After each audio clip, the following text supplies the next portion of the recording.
Amigas, amigos, olá! Na semana passada, a ministra do Meio Ambiente, Marina Silva, esteve na Comissão de Infraestrutura do Senado para debater licenciamento ambiental. Foi um momento muito importante, porque era um momento no qual a sociedade poderia ser mais claramente avisada sobre o PL 2159 de 2021, o PL da devastação.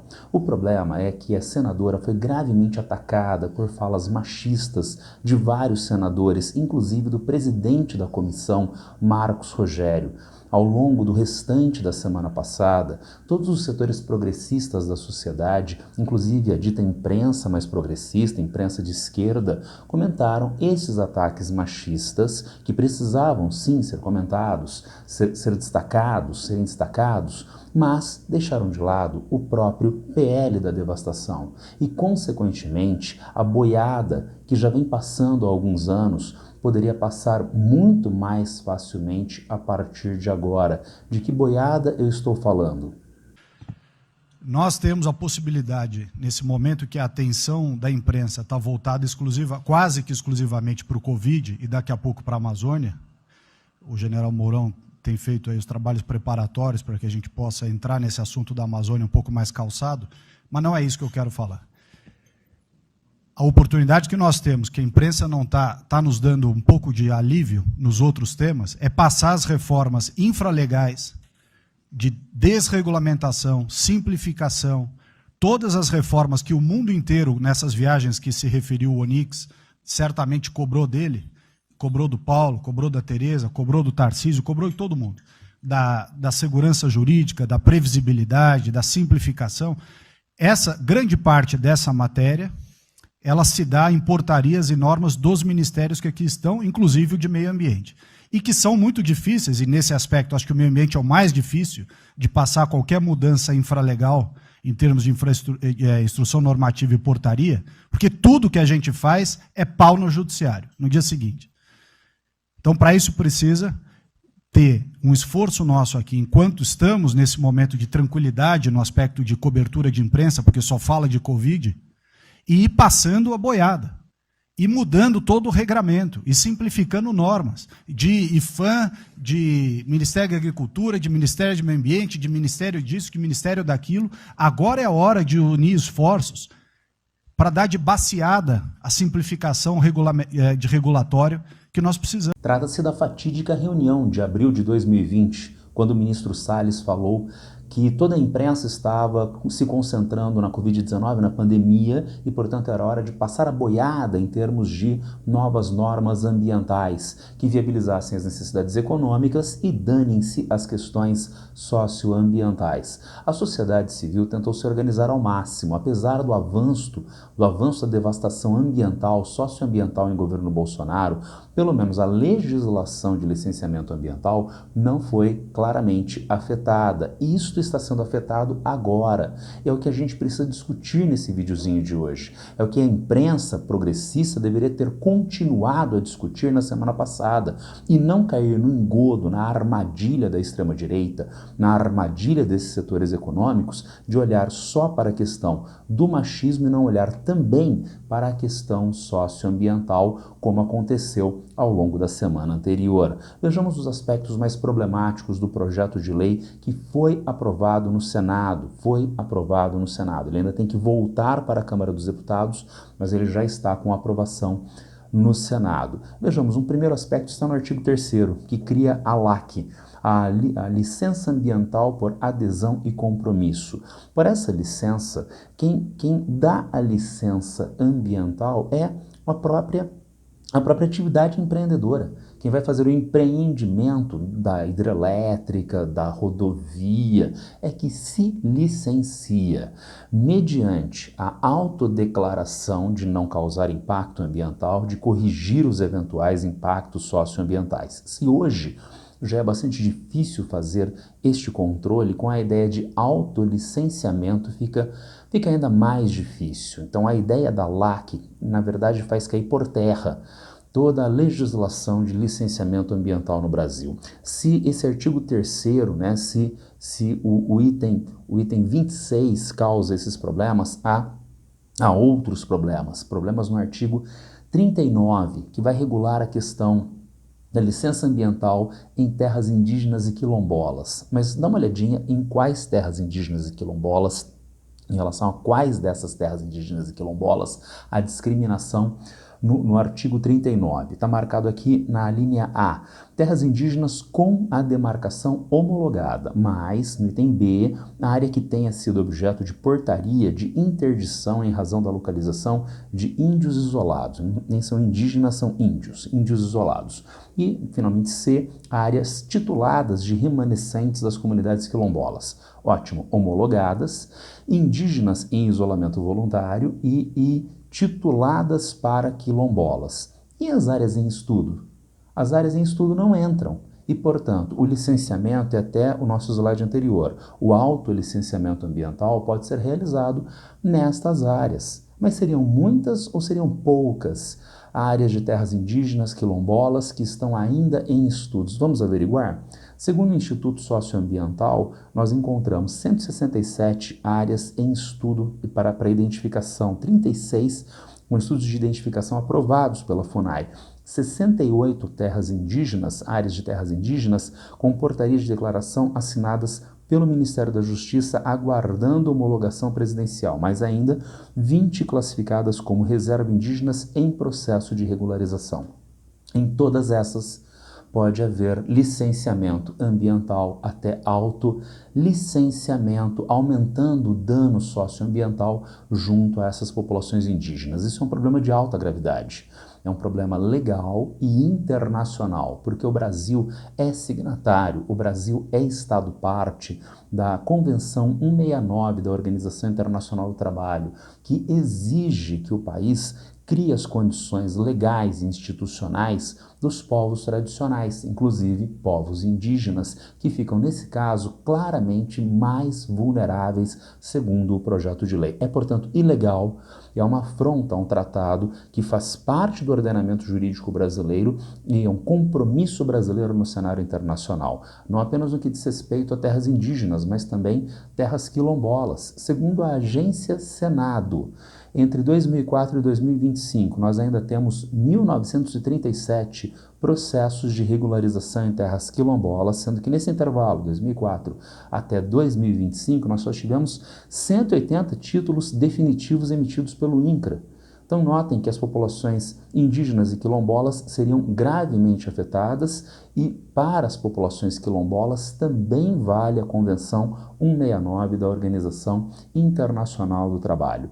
Finalmente nós temos ainda mais um probleminha em uma emenda que foi colocada pelo atual presidente do Senado, Davi Alcolumbre, a emenda 168, que cria a categoria de licença ambiental especial. Essa licença ambiental especial está relacionada com projetos que são considerados estratégicos e precisam de velocidade, pressa no que diz respeito à aprovação da licença ambiental. Isso parece bem-vindo, né? Então é um projeto estratégico, então que haja pressa na realização destes processos. E essa pressa seria de quanto? Um mínimo de 5 anos para aprovação do licenciamento e um máximo de 10 anos. Pode parecer muito, mas não é, porque podem ser projetos de envergadura que envolvem estudos do ponto de vista biológico, botânico, do ponto de vista geomorfológico, do ponto de vista antropológico, cultural, populações indígenas, levantamento de dados pelo IBGE. Isso pode demorar muito tempo. E nós sabemos que os institutos que trabalham com a questão ambiental no Brasil, a FUNAI, por exemplo, né, o IBAMA, por exemplo, eles estão afogados em trabalho e sem pessoal, sem orçamento para dar continuidade. Então aumenta a pressão sobre esses órgãos que não têm como dar um feedback positivo. Isto aumenta a insegurança jurídica destes processos. Insegurança jurídica tendo em vista que eles não vão dar conta no prazo devido e daí, por lei, esse licenciamento acaba tendo que sair na marra. Agora, como se estabelece a ideia de que aquele empreendimento é estratégico? A emenda do senhor Alcolumbre já discrimina isso. Quem define isso é o Conselho de Governo. Mas quem faz parte dessa instância chamada Conselho de Governo? Ministros de Estado, por exemplo, o ministro-chefe da Casa Civil, outros ministérios, é o próprio Poder Executivo no nível federal. Agora vejam, são os ministros que são indicados pelo presidente, tá certo? Agora, se a presidência demanda velocidade em um determinado projeto de infraestrutura, um projeto regional, ele simplesmente coloca a chancela desde o Conselho de Ministros de que ele é estratégico. E daí pronto, atropela todos os órgãos ambientais, cria uma discricionariedade inadequada, inaceitável para projetos que podem causar grande impacto socioambiental, tá certo? Ainda mais, esse projeto afronta a ideia de justiça ambiental. E o que é justiça ambiental? É um conceito de justiça ambiental. Eu tirei esse trechinho de um artigo da The Conversation, daí a nossa referência bibliográfica. Justiça ambiental refere-se à desigualdade ao desigual e desproporcional impacto do aquecimento global sobre grupos populacionais mais vulneráveis, como os pobres e marginalizados, bem como os efeitos das respostas dadas aos problemas, que muitas vezes podem também agravar as próprias injustiças. Então, a ideia de que existem graves problemas socioambientais na atualidade. Eles afetam a todos, sem dúvida alguma. Afetam da mesma forma? Não, não afetam da mesma forma. Vamos pensar, por exemplo, na listinha que eu coloquei, crianças e idosos. E uma situação de enchentes e alagamentos. Eu tenho que sair da minha casa muito rapidamente porque há uma situação de enchente e de alagamento, certo? Eu saio. Agora, e uma pessoa idosa? E uma pessoa cadeirante? Vai ter a mesma mobilidade que eu tenho? Não. Então essa pessoa é vulnerável. Eu saí da minha casa e fui para um abrigo. Ótimo. Uma mulher também foi para um abrigo. Agora, eu sou muito menos vulnerável a diferentes modalidades de violência sexual do que a mulher, ainda mais. Normalmente, na nossa sociedade machista, a guarda das crianças fica com as mulheres. Então eu vou sozinho para o abrigo. A mulher vai e tem que tomar conta das crianças, dos filhos. E, portanto, nós temos vários grupos sobre os quais há um acréscimo de vulnerabilidade junto aos problemas ambientais. Crianças, idosos, pobres, indígenas, deficientes físicos, mulheres, pessoas LGBTQIA+. Agora, dado o PL da devastação, nós podemos antever o aumento dos danos ambientais. Aumento dos danos, aumento de uma conta a ser paga justamente por esses grupos mais vulneráveis. Mas há um equilíbrio cósmico. Se alguém paga uma conta maior, alguém está ganhando disso. Quem está ganhando com isso? Agronegócio, indústria extrativa e a construção civil. Agronegócio, que pode ampliar as áreas de produção agropecuária com licenciamento ambiental facilitado, com autolicenciamento. Da mesma forma, a indústria extrativa, a Dona Vale e as indústrias extrativas estrangeiras que atuam aqui no Brasil. Tudo isso demanda obras, investimento em obras de transporte, de energia e, portanto, a construção civil, que antes teria dificuldade para construir a hidrelétrica, a rodovia, e agora teriam facilidade. Então, é o grande capital doméstico brasileiro e internacional se dando bem e sob um ônus cada vez maior, principalmente para os grupos mais vulneráveis. O que remete ao problema que é levantado por esses setores conservadores retrógrados do ponto de vista socioambiental de progresso, que a ideia de adiantar, facilitar o licenciamento ambiental seria uma forma de gerar progresso e ganho para todos. Não há ganho para todos. A ideia de progresso é uma ideia que não tem uma tecnicidade de neutralidade, ao contrário, ela é viciada político-ideologicamente, gerando, como a gente viu no slide anterior, ganhos para alguns e prejuízos graves para outros, como está sendo mostrado nesse trechinho de reportagem do Observatório do Clima. E para ilustrar essa ideia, para ilustrar que não há neutralidade no progresso, eu coloquei para vocês fuligem da Companhia Siderúrgica Nacional em Volta Redonda. As pessoas limpam a casa e meia hora depois já tem uma camada de fuligem no chão, uma camada de fuligem no teto dos automóveis. Mas é só no chão e no teto dos automóveis? Não, é no pulmão dessas pessoas que está essa fuligem da siderúrgica, da Companhia Siderúrgica Nacional. Da mesma forma, os episódios lá no Rio Grande do Sul no ano passado, as enchentes no Rio Grande do Sul, que estão relacionadas, entre outros, com a facilidade de uso da terra para o agronegócio no Rio Grande do Sul nos últimos anos. E também os episódios de Mariana, em 2015, de Brumadinho, em 2019, protagonizados pela indústria extrativa aqui no Brasil. De onde a gente encontra hoje os setores que defendem esse projeto de lei da devastação, que são setores ligados ao agronegócio, à indústria extrativa, à construção civil, que são históricos negacionistas climáticos, como, por exemplo, o senador Heinze. O que dizia o velho deputado Heinze ao pessoal do site De Olho no Agronegócio em 2016? Vamos dar uma olhadinha? O senhor pessoalmente acredita em aquecimento global? Eu não acredito, ok? Ouvi doutores da universidade aqui de Brasília comentando sobre esse assunto. Físicos, pessoas que entendem do assunto. E o senhor acha que o Brasil vai cumprir ou não vai cumprir os acordos? O que não pode é jogar nas costas dos produtores essa conta. Eu quero que as ONGs, aqueles que defendem essa, botem a mão no bolso, não eu que sou produtor, e os milhares de produtores, eles têm que pagar essa conta para o mundo inteiro, ok? Que aqueles que defendem, põem a mão no bolso e paguem a conta, não o produtor rural brasileiro. A que ONGs o senhor se refere? Greenpeace, WWF e tantas outras que estão por aí fazendo a sua pressão, como pressionaram a nós dentro da Câmara dos Deputados. Quais os interesses que estão por trás? Os interesses, outros interesses. Interesses da Europa, interesses dos Estados Unidos, qualquer país, menos o interesse brasileiro. E estou esperando que o Donald Trump faça essa parte lá, porque ele também é contrário, ok? Faça a parte dele que nós vamos ajudá-lo em cima dessa situação. Pois é, mas interesses de qual Europa, qual Estados Unidos? Grandes interesses que são contra o interesse do Brasil. Perfeito. Obrigado, deputado. Mas é esse mesmo, agora, senador Heinze, que fez um papel ridículo na CPI da Covid-19. Ele foi patético na Covid-19, um negacionista do ponto de vista sanitário e se manifesta hoje como um negacionista ambiental, porém, sempre em defesa dos seus amiguinhos do agronegócio, aprovando, na atualidade, um projeto de lei de renegociação das dívidas dos agricultores do Rio Grande do Sul. Um projeto que vai custar 60 bilhões de reais para os cofres públicos. Agora, por que deste projeto? Vejam a justificativa do hoje senador Heinze. Recorrência de eventos climáticos extremos nos últimos anos que tem impactado severamente a produção agropecuária em diversas regiões do Brasil.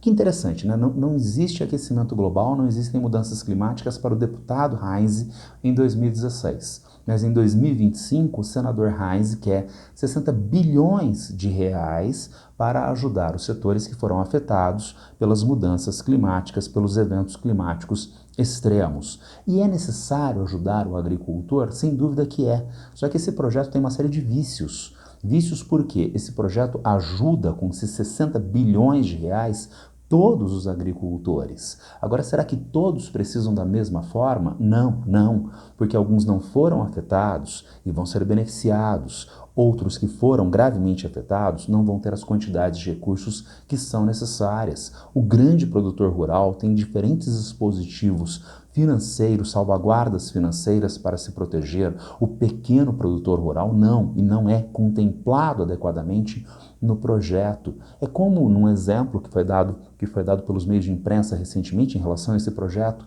tem uma enchente na sua cidade.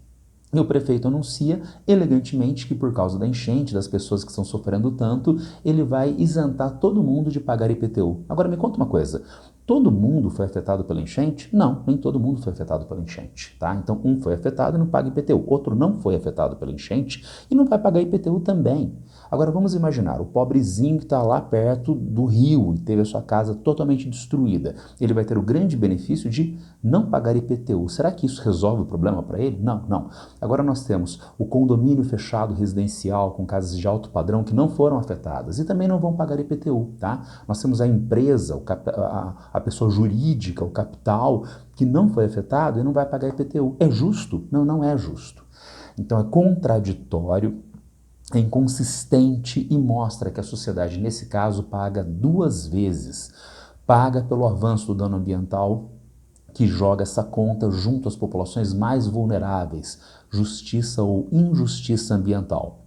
E depois se usam esses problemas socioambientais para isso, para a ideia de abono de dívidas, né, não pagamento de dívidas, benefícios para os próprios setores que geram este impacto socioambiental. Bom, era isso por hoje. É um tema complexo, é um tema polêmico. Quem tiver alguma dúvida, algum problema, já sabe, é só me encontrar a qualquer tempo nas redes sociais. Abraço para todas e todos e boa sorte.